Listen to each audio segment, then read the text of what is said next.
नमस्कार मित्रांनो, तुम्ही निषाद मोहन शिरसाट. तर आज आपण एका टर्मबद्दल बोलणार आहे, ती म्हणजे fire, financial independence and retirement early.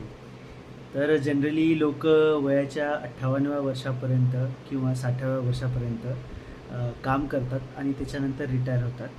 तर फायर ही एक अशी कन्सेप्ट आहे की तुम्ही वयाच्या 60 वर्षापर्यंत काम न करता लवकरात लवकर रिटायरमेंट घेता. पण त्याच्यामध्ये नुसतं रिटायरमेंट तर घेत नाही.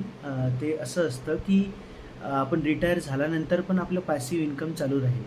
म्हणजे उदाहरण झालं तर सध्या जर मला वर्षाचे 10 लाख रुपये लागतात खर्चायला वर्षाचे, तर आपण रिटायरमेंट घेतल्यानंतरसुद्धा मी महिन्याचे मला 10 लाख, वर्षाचे मला 10 लाख भेटत राहतील.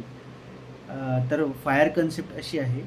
तर जनरली फायरमध्ये तुम्हाला आपण जे म्हणतो की महिन्याची 50-30-20 रूल, म्हणजे महिन्याचं 20% तुम्हाला सेव्हिंग आणि इन्व्हेस्टिंग करायचं असते जनरल लोकांना. पण फायर मुवमेंटमध्ये तुम्हाला ॲग्रेसिव्हली सेव्हिंग आणि इन्व्हेस्टिंग करावं लागतं. असं नाही की तुम्हाला महिन्याचे फक्त 10% किंवा 20% सेव्हिंग आणि इन्व्हेस्टिंग करायची आहे. त्याच्यामध्ये तुम्हाला ॲग्रेसिव्हली सेव्हिंग आणि इन्व्हेस्टिंग करावी लागते. म्हणजे इट कॅन बी 30%, 40%, 50%, 60% किंवा 70%. तुमची सॅलरी जेवढी जास्त असेल तेवढं तुम्हाला ॲग्रेसिव्हली सेव्हिंग आणि इन्व्हेस्टिंग करायची आहे.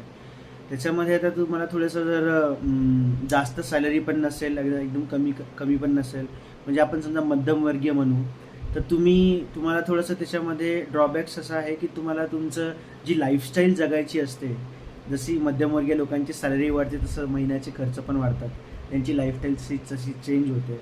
तर तुम्हाला फायर मुवमेंट फॉलो करताना तुम्हाला तुमची लाईफस्टाईल तशीच स्टेबल ठेवून इन्व्हेस्टिंग आणि सेव्हिंग जास्त वाढवावी लागेल.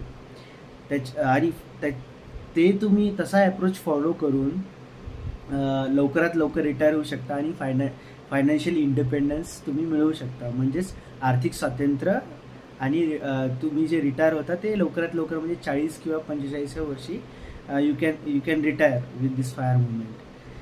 तर तुम्ही या प्रोसेसबद्दल विचार करू शकता आणि तुम्हाला त्याच्यासाठी जास्तीत जास्त इन्व्हेस्टिंग आणि सेव्हिंगचा विचार करावा लागेल, रादर दॅन तुमची लाईफस्टाईल इम्प्रूव्ह करण्याचा. जसा तुमचा पगार वाढेल दरवर्षी, तर तुम्हाला तुमची लाईफस्टाईल तशीच ठेवावी लागेल आणि सेव्हिंग आणि इन्व्हेस्टिंगकडे जास्त लक्ष द्यावे लागेल. थँक्यू.